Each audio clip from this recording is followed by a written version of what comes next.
Hello, good morning. Good morning. Can you introduce yourself? My name is Geraldine Balistoy. I'm 49 years old. Where do you live? Lopez, Quezon. Do you have brothers and sisters? Yes, 2 brothers and 6 sisters. And you are the? First, Are you single or married? widow. Do you have kids? Yes, 8. How old are your kids? 31, 29, 25, 20, 18, 14, and 11. Okay, who will take care of your kids when you go to Hong Kong? Live-in partner. Okay. Are you a high school or college graduate? Under high school. Do you have any experience in working abroad? Yes, Saudi. For how long? 1 year. Why it's only for 1 year? My employer is dead. Okay, what are your main duties with them? Cooking, iron, clean, all around. Okay, why did you choose to work in Hong Kong? Because high salary. Do you know how to cook some simple Chinese food?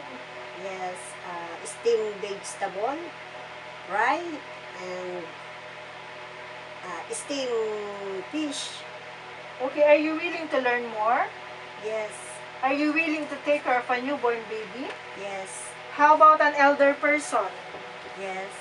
Okay, what can you teach to your employer's children? Nine, what? What can you teach to your employer's children? Pray, dance, and writing. Okay, can you sing a nursery song?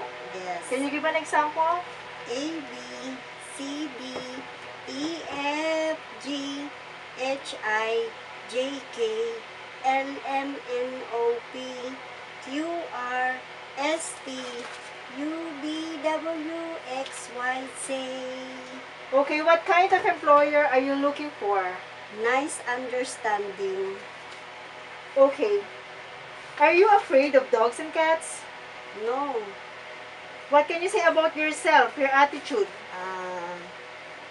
Attitude. What is your attitude?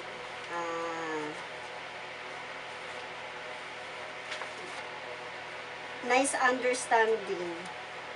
Okay, can you give a short message to your future employer? Please chance or a helper, a house, honest to kind hardworking. Can you promise to finish your contract? Yes. Okay, thank you. Yes.